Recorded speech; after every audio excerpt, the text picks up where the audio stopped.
Boa noite a todos e a todas, sejam muito bem-vindos, muito bem-vindas a mais uma noite, uma terça-feira, dia de Evangelho.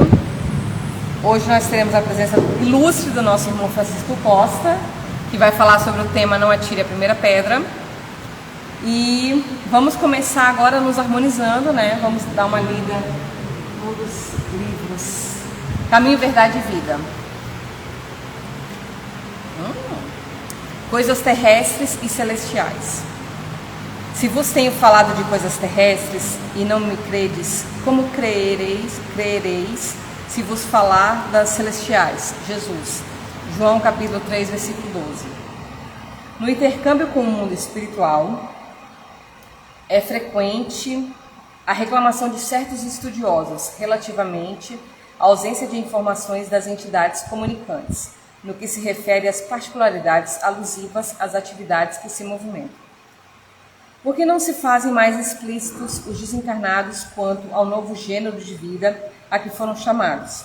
Como serão suas cidades, suas casas, seus processos de relações comuns? Através de que meios se organizam hierarquicamente? Terão governos nos moldes terrestres? Indagam outros relativamente às razões pelas quais os cientistas libertos do plano físico não voltam aos antigos centros de pesquisas e realizações, vulgarizando métodos de cura para as chamadas moléstias incuráveis ou revelando invenções novas que acelerem o progresso mundial. São esses os argumentos apressados da preguiça humana. Se os espíritos comunicantes têm tratado quase que somente do material existente em torno das próprias criaturas terrenas, num curso metódico de introdução a tarefas mais altas e ainda não puderam ser integralmente ouvidos, que viria a acontecer se olvidassem compromissos graves, dando-se ao gosto de comentários prematuros. É necessário que compreenda o homem que Deus concede os auxílios.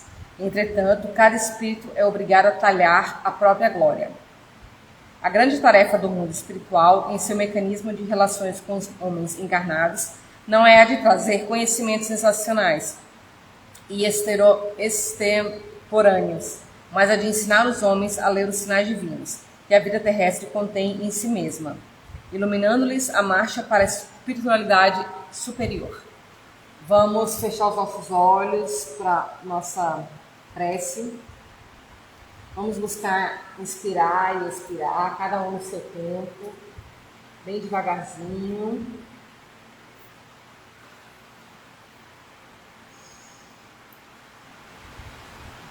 Pai nosso que estais nos céus, santificado seja o vosso nome. Venha a nós o vosso reino, seja feita a vossa vontade, assim na terra como no céu. O pão nosso de cada dia nos dai hoje. Perdoai as nossas ofensas, assim como nós perdoamos aqueles que nos têm ofendido. E não nos deixeis cair em tentação, mas livrai-nos de todo mal, assim seja. Com essa prece, damos por iniciada a palestra do nosso irmão Francisco Costa.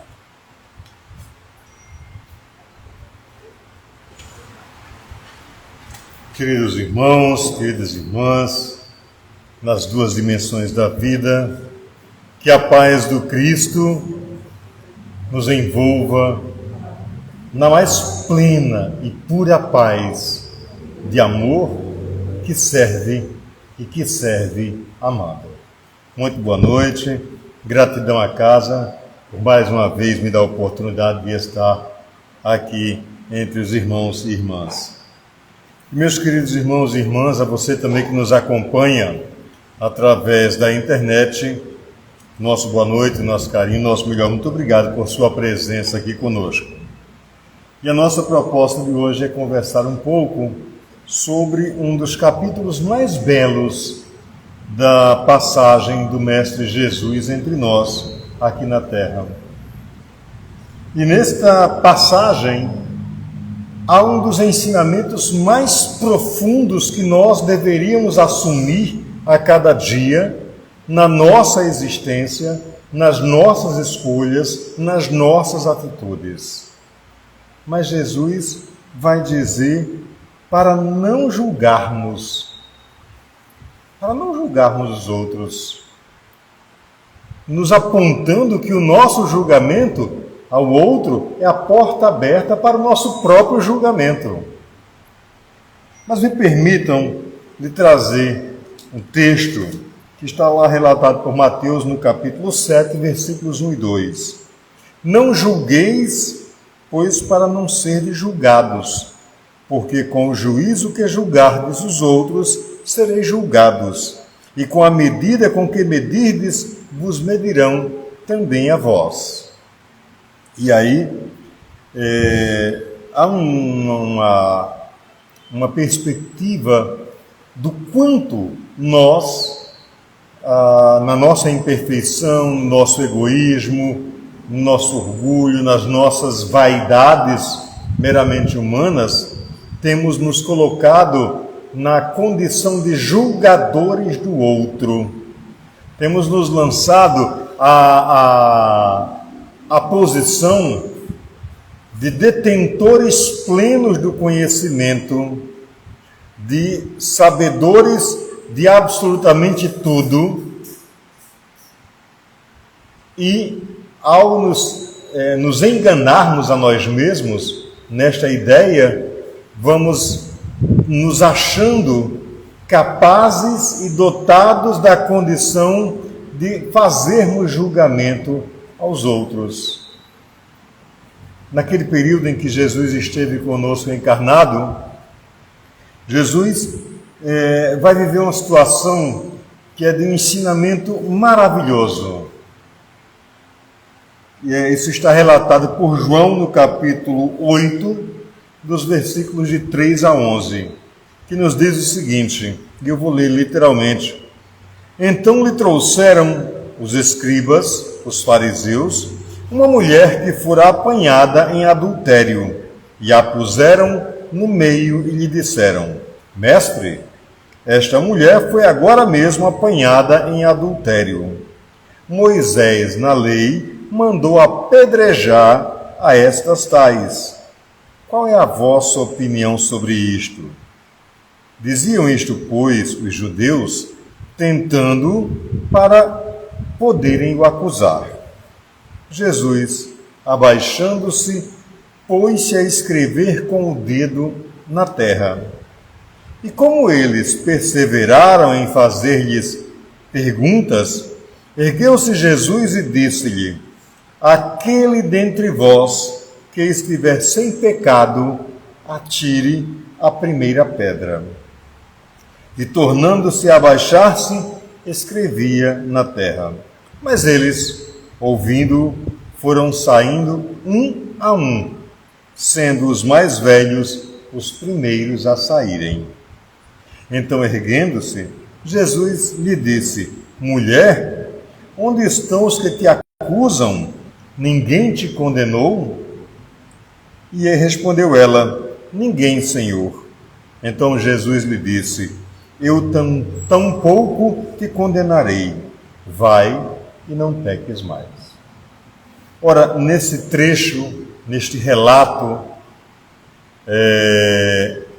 Jesus nos traz uma lição incrível, dotada de uma ponderabilidade daquele homem, aquele espírito, agora homem encarnado, de um senso moral e de justiça de uma profundidade fantástica. E aí vamos analisar algumas questões. Ora, quando os fariseus e os escribas, aqueles que eram os poderosos da época, trouxeram aquela mulher, e aqui a gente abre um parêntese para observarmos que, engraçado, trouxeram a mulher que foi pega em adultério. E aí nos cabe, obviamente, uma pergunta: e ela adulterou sozinha? Muitas vezes a gente escuta essa passagem e não se interroga o quanto, muitas vezes não sempre, naquele período a mulher era menosprezada. E muitas vezes na nossa sociedade atual ainda o é. A mulher ainda é, muitas vezes, tratada como de menor importância tratada como de menor expressividade. E a doutrina espírita nos ensina que pouco importa que gênero nós estamos assumindo neste momento. Se encarnamos homem, se encarnamos mulher, isso não faz a menor diferença. E o que conta, afinal de contas? Qual a postura moral que nós temos assumido enquanto homens e enquanto mulheres perante o próximo, perante a Deus, perante meu irmão, perante minha família? Quanto nós temos sido verdadeiramente seguidores do Cristo? Quanto nós temos, na prática, sido cristãos? Ou apenas vamos aos templos, ou apenas vamos às igrejas, às sinagogas, ou seja, em que espaço religioso for, nos dizemos cristãos, mas a nossa prática ainda é completamente distante daquilo que o Cristo nos traz. Mas Jesus traz a seguinte orientação: atire a primeira pedra aquele que tivesse em pecado, aquele que tivesse em erro. E é muito interessante observar que naquela turba que estava ali preparada, pronta para apedrejar aquela mulher, né, havia toda aquela sociedade à época. E é interessante observar que havia uma capciosidade naquelas perguntas que fariseus e escribas e os homens de poder da época traziam. Ora, se Jesus dissesse: vocês apedrejem essa mulher, porque é preciso cumprir a lei de Moisés. Eles diriam: então que doutrina de amor é esta que você nos traz? Pegariam Cristo, então, o Jesus, então, em contradição, né? Como é que você fala de amor, de perdão, coisa e tal, e diz que a gente tem que apedrejar? Se Jesus dissesse: não, vocês não apedrejem essa mulher não, porque é errado, mas aí, então você é contra a lei de Moisés. E vamos observar que o judaísmo, naquele momento e até hoje, né, a lei que impera é a lei mosaica, a interpretação da lei mosaica, né, que é preciso saber dosar e observar bem o que era a lei mosaica. A lei mosaica tem as leis que são divinas, que são naturais, e tem as leis civis, as leis humanas, que era de organização daquele povo que passou aí 40 anos vagando no deserto. Mas quando Jesus diz: atire a primeira pedra aquele que não tiver pecados, os mais velhos caem em si e vão saindo de fininho, meio que escondidos. A vergonha de reconhecer os seus erros, inclusive aquele daquele momento, os leva a reconhecer as suas animalidades, as suas imperfeições, e a se afastarem dali aos pouquinhos, meio de fininho, como muitas vezes nós fazemos quando reconhecemos que cometemos uma bobagem, que fizemos um erro, que prejudicamos alguém. Mas o convite que eu faço a vocês hoje, né, não é igual ao de Jesus. Jesus disse para a gente atirar a primeira pedra. E o convite que me inspira neste momento a fazer é de não atire a primeira pedra.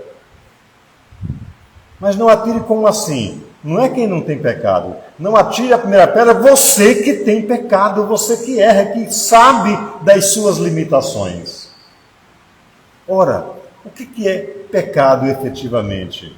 Você vai ter aí, de acordo com a perspectiva religiosa, você vai ter conceitos diversos. Mas se fizermos um somatório de tudo, né, pecado vai estar no campo da significação do erro, do equívoco, né, proposital ou não, mas erro. e que traga prejuízos a si ou a outrem. E aí, meus queridos irmãos e irmãs, nós vamos observando que quando somos convidados a não atirar a primeira pedra, de buscar reconhecer as nossas imperfeições, reconhecer os nossos equívocos e transformá-los. Porque é o conhecimento de si próprio que nos leva à reforma íntima que Joana de Ângeles nos chama a atenção todos os instantes, todos os momentos, e nos fala da necessidade dessa transformação moral que precisa se operar dentro de nós. Não atirar a primeira pedra é nos reconhecermos exatamente com os mesmos equívocos, os mesmos erros, os mesmos defeitos que nós criticamos no outro. E aí nós caímos naquela história de que nós temos uma imensa trave no nosso olho, mas mesmo assim nos arvoramos da capacidade de enxergar o argueiro no olho do outro. Ora, vai nos dizer o Evangelho segundo o Espiritismo que essa realidade é uma grande insensatez. Como eu posso julgar o meu irmão se eu não consigo reconhecer os meus próprios erros? Se eu não sou capaz de assumir os meus equívocos? Se eu não sou capaz de perceber que os meus equívocos têm levado de alguma forma o meu próximo também a se equivocar? E nessa perspectiva, mas eu não queria que ele se equivocasse, mas nós demos o motivo. Ou seja, não julgar é ter a postura moral de que eu preciso reconhecer os meus erros, mas não apenas reconhecer, é preciso vencer as minhas próprias animalidades. Para nós espíritas, Kardec nos faz um chamamento extremamente importante, quando nos diz que reconhece-se o verdadeiro espírita pelo esforço que empreende para domar as suas más inclinações. E eu sempre chamo a atenção para um detalhe da palavra que Kardec utiliza, que ele poderia dizer para vencer, para derrotar, para acabar, para extirpar as más inclinações. Mas Kardec nos fala de domar. E por que seria domar? Porque elas estão em nós o tempo inteiro e domar é ter sob controle. Tem aquela, muitas vezes tem aquele adágio popular que dizemos: olha, eu sou muito bom, sou uma pessoa maravilhosa, coisa e tal, mas não me espalhe, porque para juntar o negócio fica ruim. Ora, isso denota que nós não aprendemos ainda a nos conhecermos. Por quê? Porque nós ainda temos a necessidade, e isso, lógico, eu tenho, Cristina tem, você que está em casa, né, tem, todos nós ainda temos, porque ainda é inerente ao estágio evolutivo que nós nos encontramos, é a necessidade de perdoar. E quem tem a necessidade de perdoar? Quem ainda se ofende. Nós equivocadamente pedimos perdão a Deus. Deus não se ofende com as nossas bobagens, Deus sabe das nossas imperfeições, dos nossos equívocos. Somos nós que precisamos nos auto-perdoar, mas não apenas dizer, eu me perdoo, ou dizer, eu perdoo ao outro, eu perdoo o outro, mas continuo me incomodando. É sinal de que eu não me perdoei ainda. A nossa caminhada na dimensão e na direção do perdão é de não precisarmos perdoar ninguém, né? Sabe, chegarmos um dia e batermos no peito, eu não perdoo ninguém. Lógico, de primeira instância, bate assim aquela coisa que, nossa, que sujeito orgulhoso, que cara arrogante, não perdoa ninguém. Mas, na verdade, A gente chegar a essa condição de dizer que não perdoa ninguém, porque nós, não, por reconhecermos as nossas limitações, as nossas imperfeições, as nossas animalidades ainda não domadas, nós não nos ofendemos com as animalidades indomadas do outro, porque nos reconhecemos no mesmo patamar e na mesma caminhada, na mesma estrada de evolução. Ora, nós vamos observar que nessa perspectiva de não atirar a primeira pedra, que não seja eu, não seja você, e é uma questão de escolha pessoal, de não seguir a turba sem antes fazer uma autoanálise, uma autoavaliação e passarmos por aquelas famosas 3 peneiras. Isto que defende é verdade? Isso que defende a turba é verdade? Isso que defende a turba é útil? Isso que defende a turba pode causar algum mal? Essas 3 peneirazinhas, quando nós temos o compromisso de filtrar as coisas, nós compreendemos que, peraí, eu não vou levar adiante aquilo que vai prejudicar o outro, aquilo que não é uma verdade, aquilo que não é útil. Ora, se aquela turba, naquele momento que trouxeram aquela mulher, parasse para refletir, era verdade a história do adultério? Então, porque somente ela foi trazida. Segundo, era útil aquele apedrejamento? A quem? Para quem? A quem atenderia aquele apedrejamento? Então, quando nós pensamos nessas perspectivas, nós vamos filtrando as nossas imperfeições. Naquele momento, se aquelas pessoas tivessem pensado, tivessem tido um mínimo de sensatez e percebido que aquele ato causaria um mal, não apenas àquela mulher, mas principalmente a cada uma daquelas pessoas, desde o mais jovem até o mais idoso. Era mais um erro, mais um pecado, mais uma continha acrescentada no processo evolutivo daqueles. E Jesus, naquele momento, com a serenidade do espírito evoluído que é, os faz ver, os faz enxergar de que era necessário ativar o conhecimento das 3 peneiras. Realmente era verdade? Então, por que somente aquela mulher era punida? Era útil? A quem? Para quê? Por quê? Causaria algum mal? E aí, cada um deles vai se percebendo, caindo em si, do equívoco a mais que estava fazendo. Ora, meus queridos irmãos, muitas vezes, nós também, ao não termos esse cuidado e essa serenidade, vamos atabalhoando as coisas e hoje, com a velocidade do WhatsApp, vamos reproduzindo coisas extremamente danosas, sem pensar nas consequências.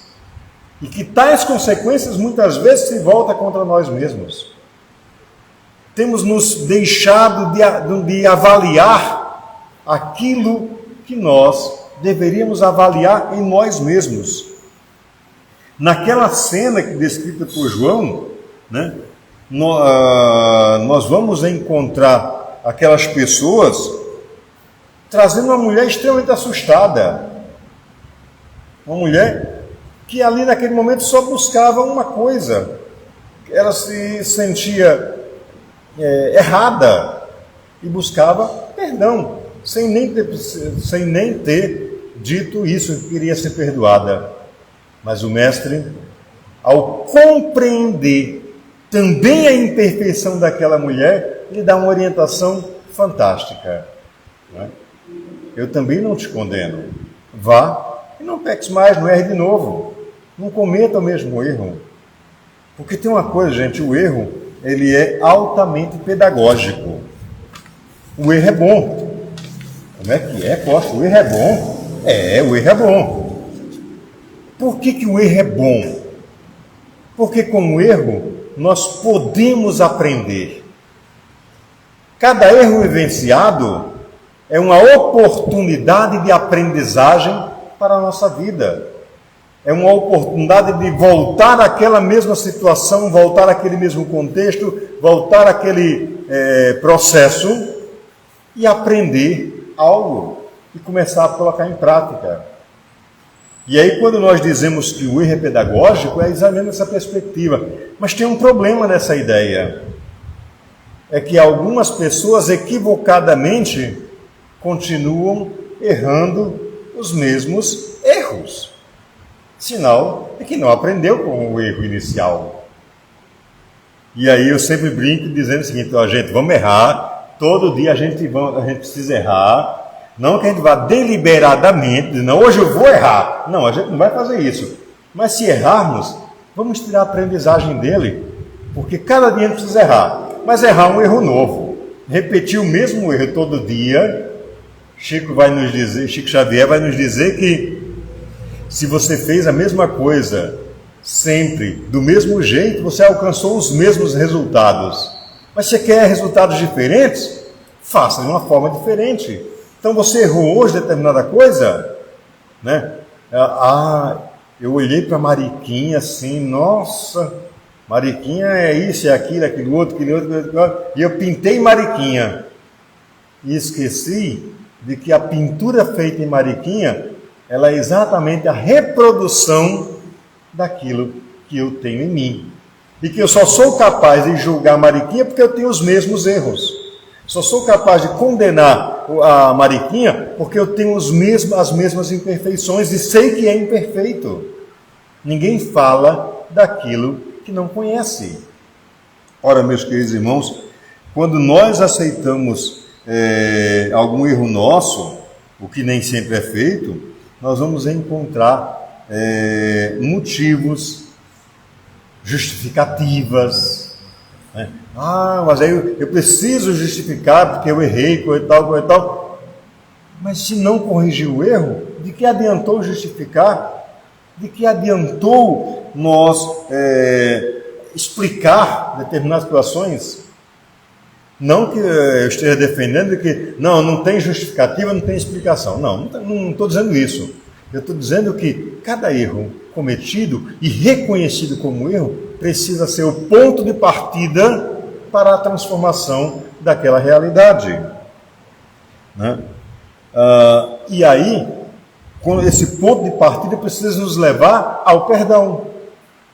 Conta-se que uma senhora procurou o Chico lá na casa na instituição da qual o Chico comandava, Chico Xavier, e aquela senhora dizia para Chico: Chico, o que eu faço? Meu marido é um beberrão, toma um porre de manhã, um de tarde, um de noite, eu não aguento mais. E aquele rosário de lamentação. E Chico, na hora, não soube o que dizer àquela mulher, como orientar aquela mulher. À noite, Emmanuel conversando com ele, assim, antes disso, ela pergunta: Chico, o que eu devo fazer? E ele responde: minha filha, perdoe.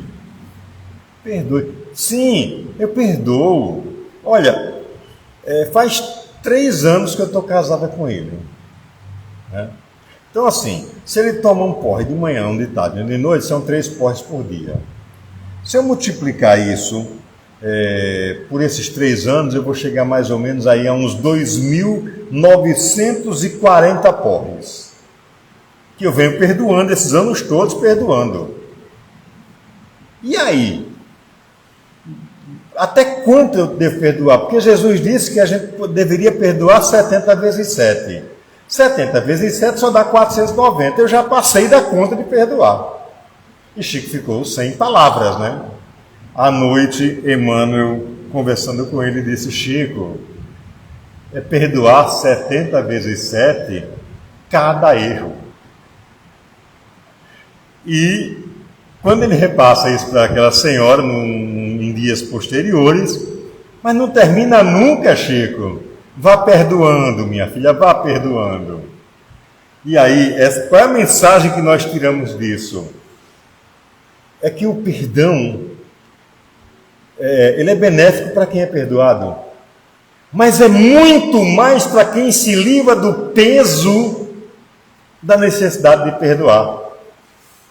Cada vez que nós verdadeiramente perdoamos, verdadeiramente nós nos libertamos de uma pedra que nós mesmos colocamos em nossa cabeça. A dimensão do perdoar é, acima de tudo, nós trazermos para a nossa realidade primeira a dimensão de que eu posso a cada dia ser um pouco melhor. Eu posso a cada dia encontrar no outro elementos para a minha própria melhoria. E ela começa por não atirar a primeira pedra. Ela começa por não ser eu a apontar que fulano é isso, que fulano é aquilo, que fulano é aquilo outro. E é interessante, quando a gente aponta para o outro, além dos 3 dedos apontando de volta, ainda tem o seguinte: a gente não enxerga os 3 dedos, nós somos os perfeitos. O nosso cabelo é mais bonito, o zóio é mais bonito, né? É tudo mais bonito. E aí nós vamos encontrar que os julgadores de primeira hora esquecem de olhar a sua própria condição moral. O cabelo é o mais bonito, mais perfeito. Os olhos é assim, sabe de quê? O óculos que comprou na liquidação em Paris é fantástico. Mas a dimensão moral continua estacada no pântano, no lordaçal das imperfeições. Ora, quando nós compreendemos de que cada vez que nós não atiramos a primeira pedra, nós caminhamos na direção de reconhecer nossas imperfeições e transformá-las, nós encontramos um elemento básico chamado, um pouquinho de cada vez, felicidade. É a felicidade de reconhecer o amor como elemento primordial da nossa vida.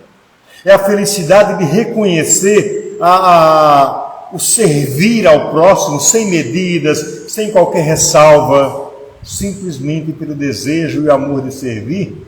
Nós encontramos esse sentimento que nos invade a cada vez mais, que transcende a nossa própria condição e nos coloca numa postura moral bem mais elevada. É possível ser feliz na Terra? Sim, é possível ser feliz na Terra, tanto quanto a Terra possa nos oferecer de felicidade. E como é que eu faço? Qual é o caminho das pedras? Ame. Não julgue, não separe, não aparte os outros de si pelo seu orgulho. Vença o seu egoísmo,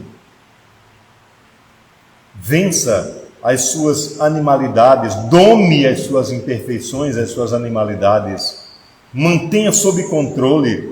Mas como é que eu faço isso? É muito difícil. Ora, muitas vezes nós nos escondemos atrás dessa mentira. É difícil. É difícil a pessoa botar uma casa em cima da outra e ainda bota uma placa. É difícil. Aí é difícil. Transformação não é difícil. É uma questão de atitude. É uma questão de escolha. É uma questão de fazer-se melhor.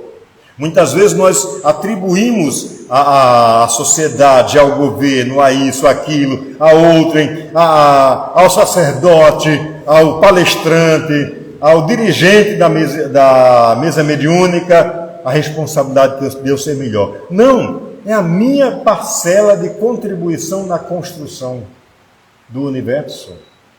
Quando Jesus nos disse que vós sois deuses. Está nos dizendo, você é co-construtor de si mesmo. Nós nos construímos. Muitas vezes nós nos enganamos na perspectiva de que não entregue nas mãos de Deus e Deus faça o que é melhor. Não, Deus está nos dando todas as ferramentas para a nossa felicidade todos os dias. Deus nos apresenta os meios para sermos melhores todos os dias. Nós aqui, na maioria das vezes, cerramos os olhos a tal perspectiva. Nós aqui, na maioria das vezes, não enxergamos a dádiva divina que é amar. Mas amar como? Existe algum modelo? Claro! Pergunta Kardec ao Espírito de Verdade e a toda a sua equipe, se nós tínhamos um modelo pelo qual nós pudéssemos ser espíritos melhores. E é a menor resposta que o livro dos Espíritos nos traz. Jesus. Uma palavrinha só, mas que tem uma significação e a dimensão enorme e que perpassa todos os livros e todas as perspectivas. Porque Jesus é esse exemplo de moralidade e de amor que nós deveríamos verdadeiramente seguir. Como eu já disse anteriormente, na maioria das vezes nós vamos às casas espíritas, aos templos, às sinagogas, seja que espaço religioso for, cristão, e nos dizemos cristãos. E nos apregoamos seguidores do Cristo, mas não vivemos como o Cristo, não amamos como o Cristo, não enxergamos o outro como o Cristo enxerga. Mas é porque sou tão imperfeito, então vença as suas imperfeições. Como eu disse, é uma questão de atitude, é uma questão de escolha.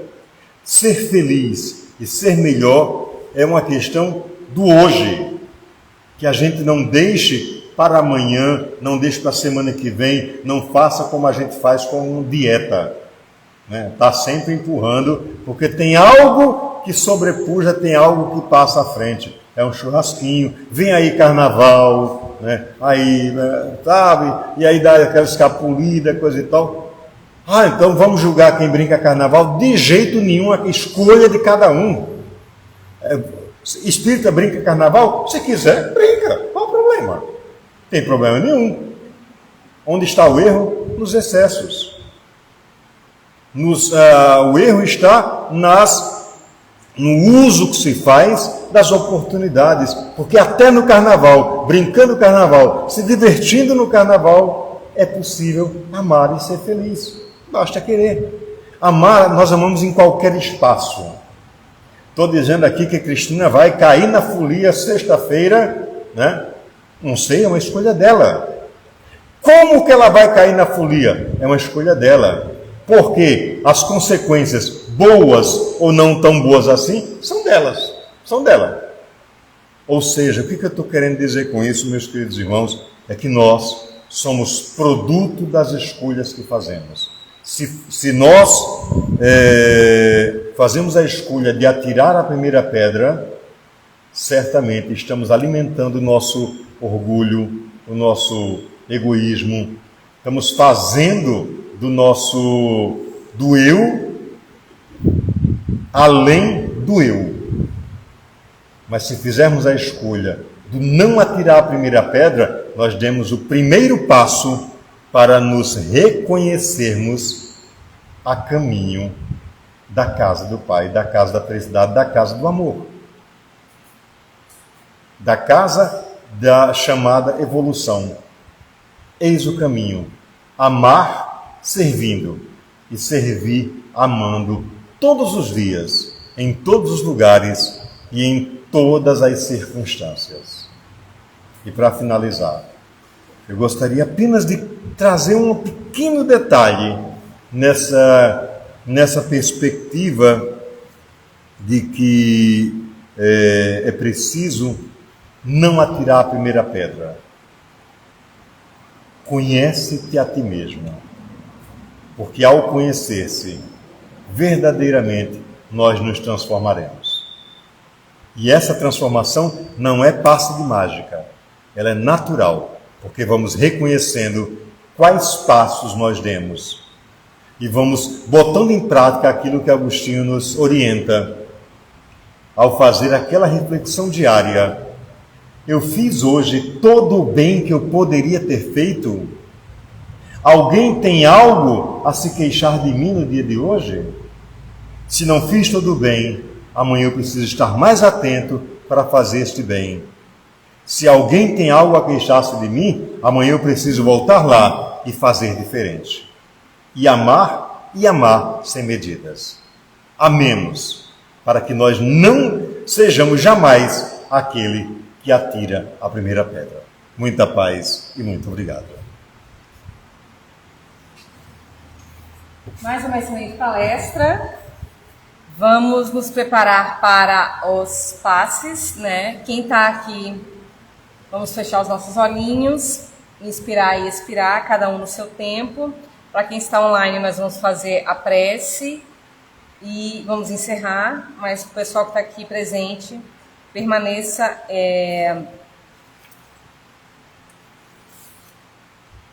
em prece, permaneça de olhos fechados na sua concentração. Vamos agradecer pelo dia de hoje, agradecer por todas as coisas boas e não tão boas que aconteceram, solicitar aos irmãos, os mentores da casa, que levem os desencarnados assim que terminar a reunião para as colônias, a fim de se tratarem e se cuidarem. Pai nosso que estás nos céus, santificado seja o vosso nome, venha a nós o vosso reino, seja feita a vossa vontade, assim na terra como no céu. O nosso de cada dia nos dai hoje, perdoai as nossas ofensas, assim como nós perdoamos aqueles que nos têm ofendido. E não nos deixeis cair em tentação, mas livrai-nos de todo mal, assim seja. Com essa prece encerramos a transmissão. Os que estão aqui permaneçam em prece, por favor.